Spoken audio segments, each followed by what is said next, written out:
তাদের কথার নাম শুনলেই তাদের অ্যালার্জি শুরু হয়ে যায়, আর কোনো কারণ নয়। তবে তুমি চুলকাইতে চুলকাইতে তোমার ক্যান্সার হয়ে যাক, এতে কিছু আসা যায় না। কওমি মাদ্রাসারও কিছু ক্ষতি করতে পারবে না। আলেম ওলামা তলাবা ম্যানেজিং কমিটি সহ কাহারও কোনো ক্ষতি সাধন তুমি করতে পারছো না, কিয়ামত পর্যন্ত পারবে না। তবে তুমি তাদের বিরুদ্ধাচরণ করো, তুমি তাদের বিরুদ্ধে পদক্ষেপ নাও, তো মনে রাখতে হবে মাদ্রাসা ক্ষতিগ্রস্ত হবে না, তুমি নিজেই ক্ষতিগ্রস্ত হবে। কথা বল ঠিক কিনা? গ্যাসের আগুন আছে না, গ্যাসের আগুন দেখছেন না? গ্যাসের আগুন চুলাতে যে আমরা গ্যাসের আগুন ধরাই, গ্যাসের আগুন ধরে যদি ফু দেন নিবত কেউ পারবে নিবাইতে? কথা কয় না। একবার ফু দিয়ে দিকেন নিবিনি, একটা ফু দিয়ে গ্যাসের আগুনে কইব বিয়াদ আমার ফু দিয়ে নিবে লেগে আইস, দাড়িও ফুরবো, থুতাড়াও ফুরবো, ঠুটটাও ফুরবো। কথা বল ঠিক কিনা? আমারও নিবাইতে গেলে চুইস অন অফ আছে, অফ করো নিবে যাবে না। কথা বল ঠিক কিনা? ফুমার তাই সঙ্গে লেগে ঠিক কওমি মাদ্রাসার উপরে আল্লাহ পাকের কুদরতি হাত আছে, কুদরতি হাত তার উপরে দেওয়া আছে। তুমি তার ক্ষতি সাধন করতে যাবে, তবে তুমি নিজেই ক্ষতিগ্রস্ত হবে, তোমার 14 গোষ্ঠী ক্ষতিগ্রস্ত হবে। খোদার কসম, মসজিদ মাদ্রাসা কশিনকালেও ক্ষতিগ্রস্ত হবে না। চেরাগেরা কে ইজ্জত বর ফরুজাত হারা করদম জানাদের ইশার বসুজাত। যে বাতি আল্লাহ নিজে জ্বালিয়েছেন, সে বাতি যদি কেউ নিবাইবার যায় তো সে নিজেই নিবে যাবে, এই বাতি কশিন করে নিবানো যাবে না। কি বলেন ঠিক কিনা? শকুন চিনেন না? তার শকুন, শকুন চিনেন? নাম শুনছেন কিন্তু অনেকে শকুন দেখেন নাই। শকুন আমার নজর অন্তত গত 20-30 বছর ভিতরে শকুন দেখি না, আগে ছোট সময় দেখছিলাম। এই শকুনে এরা বলে বদদুয়া করে, ইমুক কৃষকের গরুটা মরত, হিমুক কৃষকের ছাগলটা মরত, হিমুক কৃষকের ঘোড়াটা মরত। কিল্লিকা মরত বুঝছেন তো? কথা খানা সকালবেলা ব্রেকফাস্ট করবো, দুপুরবেলা লাঞ্চ করবো, রাত্রেবেলা ডিনার করবো। কে? শকুনে। এই পর্যন্ত শকুনের দোয়ায় কি পরিমাণ গরু মরছে বলেন না আপনারা? কয়টা গরু মরছে, কয়টা ছাগল মরছে? মরে নাই। আরে এমন ভাবে কৃষকের গাবি, কৃষকের গরুর বিরুদ্ধে বদদুয়া করতে করতে করতে করতে হন শকুনের অস্তিত্বই নেই। বুঝেন নাই? কৃষকের গাবি, কৃষকের গরু, ষাঁড়ের বিরুদ্ধে বদদুয়া করতে করতে এখন আমরা দেখি কি সেই শকুনের অস্তিত্ব পর্যন্ত নাই। কৃষকের গাবি ঠিকই আছে। কথা বল ঠিক কিনা? ঠিক মাদ্রাসার বিরুদ্ধে পদক্ষেপ নিবে, মাদ্রাসার বিরুদ্ধে পায়তারা করবে, মাদ্রাসার বিরুদ্ধে কোন ষড়যন্ত্র করবে, সে একটা সময় আসবে, আমি দেখতেও পারি নাও দেখতে পারি, একটা সময় আসবে তোমার অস্তিত্ব থাকবে না, মাদ্রাসার অস্তিত্ব কিয়ামত পর্যন্ত থাকবে।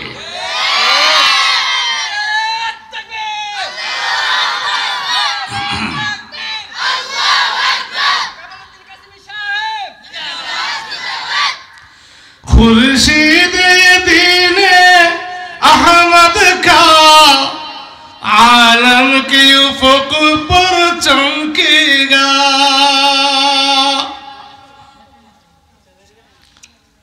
खुर्शीद दीने अहमद का आलम के उफक पर चमकेगा।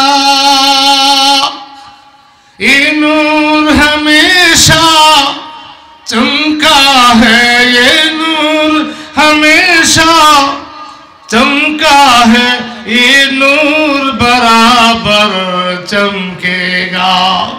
ये इल्म हुनर का गहवारा तारीख का शहपारा है। हर फूल यहाँ एक शोला है, हर सर यहाँ মিনারা হে। আপনি জানেন না এই সকল মাদ্রাসাগুলো লামাসজিদুন উসসিসা আলা তাকওয়ার রাস্তা, একটা মসজিদের গুণ গেয়ে আল্লাহ আয়াত নাযিল করেছিলেন মসজিদে কুবা। সেই মসজিদের কথা বলেছিলেন উসসিসা আলা তাকওয়া। ওই মসজিদ তাকওয়ার ভিত্তিতে তার ফাউন্ডেশন গাড়া হয়েছে। ঠিক তেমনি ভাবে প্রত্যেকটা কওমি মাদ্রাসা তাকওয়ার উপরে তার ফাউন্ডেশন গাড়া হয়েছে।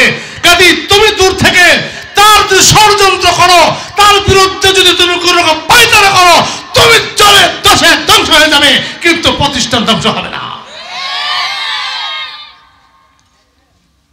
এই মাদ্রাসাটা দেওবন্দ মাদ্রাসার একটা বাচ্চা।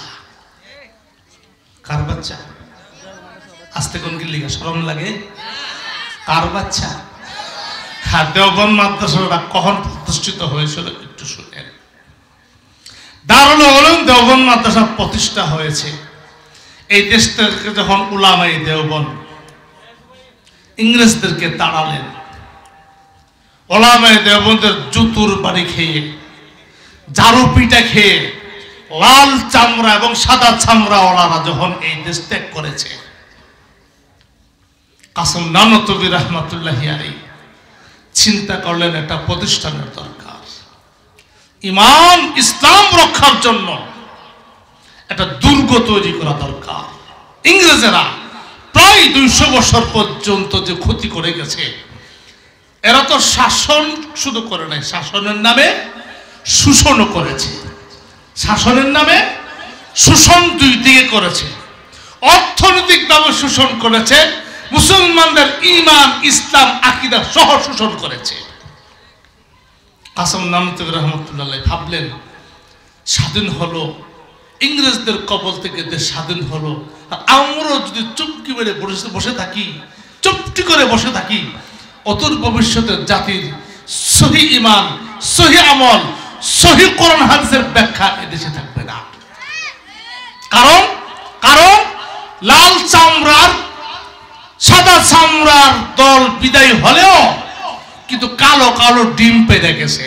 কথা কথা কি পেরে গেছে? জি, কালো কালো ডিম পেরে গেছে। এরা চলে গেলেও দেখেন না, কেউ কেউ যার ফিট বাসায় দেশ ছাড়ছে, কিন্তু এরপরে এদের দূষর আছে না? না আছে, আছে। প্যারে হাজিরিন, চিন্তা করলেন এটা দুর্গ, ইসলামকে রক্ষার জন্য দুর্গ করা দরকার। চিন্তা করতেছেন কিভাবে চলবে, কোথায় করব, কিভাবে চলবে, কিভাবে চলবে, কোথায় করব। কাসেম নানতবী রাহমাতুল্লাহি আলাইহি স্বপ্নে দেখলেন নবী করিম সাল্লাল্লাহু আলাইহি সাল্লামকে। কাকে বলেন তো? নবী সাল্লাল্লাহু স্বপ্নে দেখলেন নবীজির হাতে এই সুন্নতি একটা লাঠি, এই সুন্নতি লাঠি দিয়ে দাগ দিলেন। যা চতুর্ভুজ দাগটা হলো চতুর্ভুজ, 4 কোণা বিশিষ্ট দাগটা দিয়ে স্বপ্নে কাসেম নানতবী রাহমাতুল্লাহি আলাইহি কে বললেন, আমি যে দাগটা দিয়েছি এর ভিতরে মাদ্রাসাটা স্থাপন করো। সুবহানাল্লাহ বলবেন না? এই দাগ দেওয়ার কারণে হাজির নাজির হয়ে গেছে, এটাই বুঝছেন না। নবীজির প্রতি ছবি ধরে আল্লাহ পাক এই দাগ দেওয়াইতে পারে না? অবশ্যই পারে।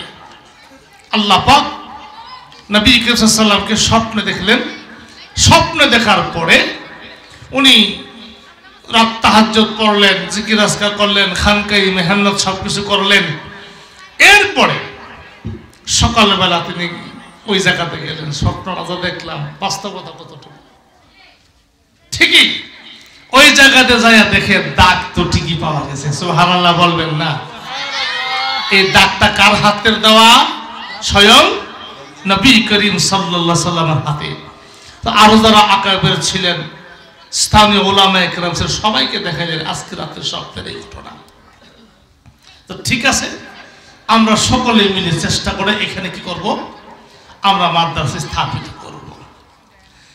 নবী আলাইহিস সালাতু ওয়াস সালামের সেই ইঙ্গিতে, নবীজির সেই কুদরতিভাবে আল্লাহ পাক নবীর হাতে এই দাগটা দেওয়া আছেন। এখানে যে মাদ্রাসা হয়েছে, এই মাদ্রাসাটার নাম হলো দারুল উলুম দেওবন্দ মাদ্রাসা। বলেন মাদ্রাসার নাম কি? দারুল উলুম। খুদ সাকি কাউসার মে রাখি মখান কি বুনিয়াদিহা,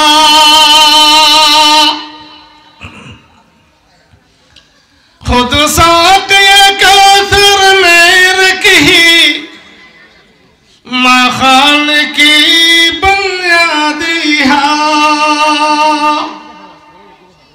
तारीख मुरातब करती है, तारीख मुरातब करती है दीवानों की रूदादिहा, इल्म हुनर का गहवारा तारीख का पारा है, हर फूल यहाँ एक शोला है, हर सर यहाँ मीनारा है।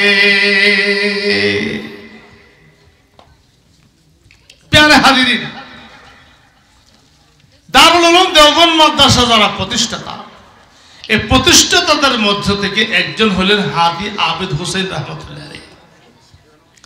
হাদি আবিদ হুসাইন রহমতুল্লাহ আলাইহি উনি ওই সাতটা মসজিদের ইমাম ছিলেন। দেওবন্দ মাদ্রাসার একটা মসজিদ, সাতটা মসজিদের তিনি ছিলেন ইমাম। তিনি চিন্তা করলেন মাদ্রাসা তো আমরা করব, চলবে কিভাবে, কিভাবে চলবে মাদ্রাসাটা। উনি নামাজের পরে, ফজর নামাজের পরে ধ্যানে বসছেন, মুরাকাবায় বসছেন। আরবি শব্দ, তার অর্থ হলো আল্লাহর ধ্যানে। আল্লাহ ধ্যানে বসছে, দেখি মালিকের পক্ষ থেকে কোনো ইঙ্গিত পাই কিনা, কিভাবে মাদ্রাসাটা চলবে। দীর্ঘ সময় পর্যন্ত মুরাকাবা করতে করতে করতে করতে একটা সময় আসছে, আল্লাহর পক্ষ থেকে ইলহাম হয়েছে, কাশ হয়েছে। ইলহাম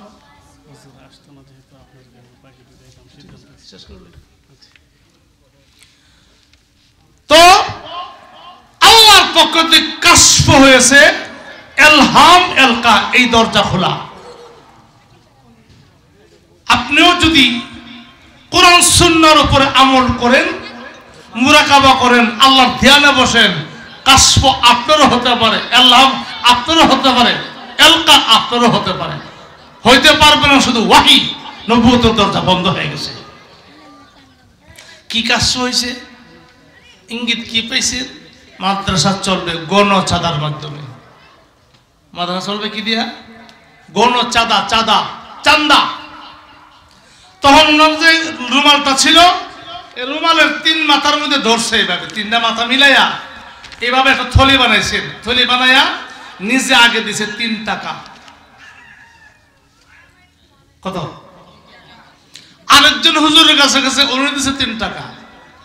আরেকজন হুজুরের কাছে গেছে, উনি দিছে 6 টাকা। আরেকজন হুজুরের কাছে উনি দিয়েছেন 12 টাকা। বিকাল পর্যন্ত টাকা হয়েছে 300। সুবহানাল্লাহ বলবেন না? কত হয়েছে? 300 টাকা হয়েছে। কাসেম নানতুবি রহমতুল্লাহ আলাইহি ছিলেন মিরাট, আর একটা জেলা বা থানা, আর একটা থানা মিরাটে ছিলেন। ওনারা খবর দিয়েছে যে আমি এমন এমন ইঙ্গিত পেয়েছি, এমন এমন করছি, চান্দা শুরু করছি, কাজী বিকাল পর্যন্ত 300 টাকা হয়ে গেছে, আপনি আসেন। ঠিক আছে, আমি যে শিক্ষক পাঠাই, মাদ্রাসা যখন করবো চিন্তা করছি, শিক্ষক পাঠাইছেন। শিক্ষকের নাম হইল মাহমুদ, মোল্লা মাহমুদ। এই মোল্লা মাহমুদ শিক্ষক করে দেখা গ্রাম থেকে ছাত্র একজন বাইরিয়েছে, আল্লামা জুলফিকার আলী সাহেব রহমতুল্লাহর ছেলে মাহমুদুল হাসান। ওই সময় মাহমুদুল হাসান ছাত্র, পরিশেষে তিনি হয়ে গেলেন শাইখুল হিন্দ মাহমুদুল হাসান দেওবন্দি রহমতুল্লাহ আলাইহি। সুবহানাল্লাহ বলতেন না? ক্লাস শুরু করবো কই? সাতটা মসজিদ যিনি ইমাম ছিলেন আবিদ হুসাইন রহমতুল্লাহ আলাইহি, মসজিদের সামনে একটা ডালিম গাছ ছিল। এই ডালিম গাছ আমি পাইছি, আর আমার ম্যাক্সিমাম সময় আমি ডালিম গাছের নিচে পড়াশোনা করছি। বরকত নয়, সিজন আসলে ডালিম ধরলে কাঁচা পোচা খাই হলেই। আবার শাইখুল হাদিস সাহেব রহমতুল্লাহ দেখছেন, আব্দুল হক সাহেব রহমতুল্লাহ, ইয়ার কে কর রহে হো, যারা বড় শুনে দাও। আমি বললাম যে হজরত যখন বড় হবে পাকবো তখন দেশে যাবো আর খাওয়ানোর সুযোগ হইতো না, কাঁচাই খাইলেছি ঠিক খাবে খাবে।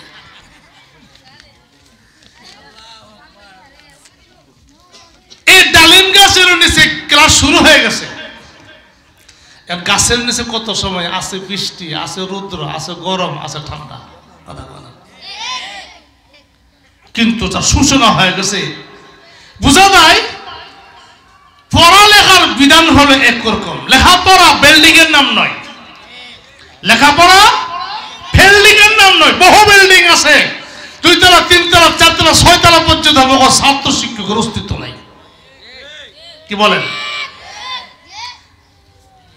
आबिद के यकीन से रोशन है, सादात का सच्चा साफ अमल,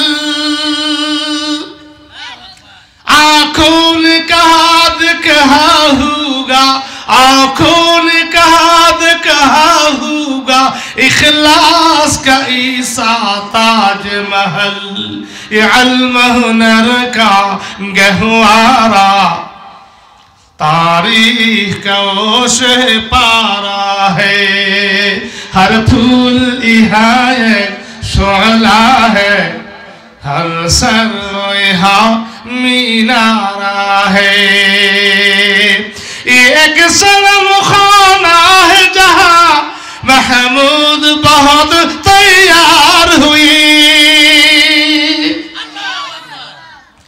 ये एक सनम खाना है जहाँ महमूद बहुत तैयार हुई, इस खाक दर्रे दर्रे से, इस खाक दर्रे दर्रे से किसी दर्जा शरर बीदार हुए, ये इल्म हुनर का गहवारा, तारीख का ओशे पारा है, हर फूल यहाँ एक शोला है, हर सर यहाँ मीनारा है।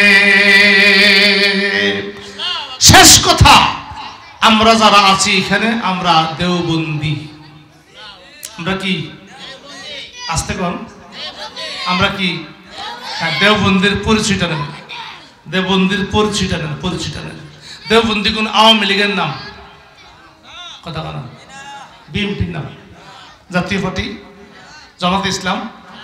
দেওবন্দি কোন দলের নাম নয়, দেওবন্দি কোন পার্টির নাম নয়, পরিষ্কার কথা। দেওবন্দি কিসের নাম? সহি ঈমান, সহি আমল, কোরআন হাদিসের সহি ব্যাখ্যা বিশ্লেষণের নাম দেওবন্দি। সহি ঈমান, সহি আমল এবং কোরআন হাদিসের সহি ব্যাখ্যা বিশ্লেষণের নাম হলো দেওবন্দি। বহু মানুষ সহি ঈমান নাই, হে দেওবন্দি নয়, সহি আমল নাই, দেওবন্দি নয়। কোরআন হাদিসের নিজের স্বার্থ উদ্ধারের জন্য অপব্যাখ্যা যারা করে এরাও দেওবন্দি হতে পারবে না। তাহলে আমরা কি দেওবন্দি? কেন? আমরা সহি ঈমানের বিশ্বাসী, সহি আমলের বিশ্বাসী, কোরআন হাদিসের সহি ব্যাখ্যা বিশ্লেষণের আমরা বিশ্বাসী। আমরা স্বার্থের পিছনে পড়ে কোরআন হাদিসের কি করে অপব্যাখ্যা কশিন কালু করিও না, সমর্থন করি না। কাজে দেওবন্দি যারা, এরা কোনো বাতিলের সাথে কোনোদিন আপোষ করে নাই, কিয়ামত পর্যন্ত আপোষ করবে না। আমার দাদা পীর হাজরত হুসাইন আহমদ মাদানী রহমতুল্লাহি আলাইহি, তিনি কেমন ছিলেন? তিনি ছিলেন দিনের বেলা ছিলেন শেরে খোদা, রাত্রের বেলা ছিলেন দরবেশে খোদা। ফুরসানুন ফিন নাহার রুহবানুন ফিল লাইল, রাত দিনের বেলায় যত বাতিল, সমস্ত বাতিলের বিরুদ্ধে দুর্ভার আন্দোলন, মিটিং, মিছিল, প্রতিবাদ, প্রতিরোধ, রাত্রের বেলায় তাদের হেদায়েতের জন্য সেজদায় পড়ে মুসল্লা ভিজাই ফেলতো কাঁদতে কাঁদতে। হে আদমে হুসাইন আহমদ সে বপা हंगामा ये गिरोदारी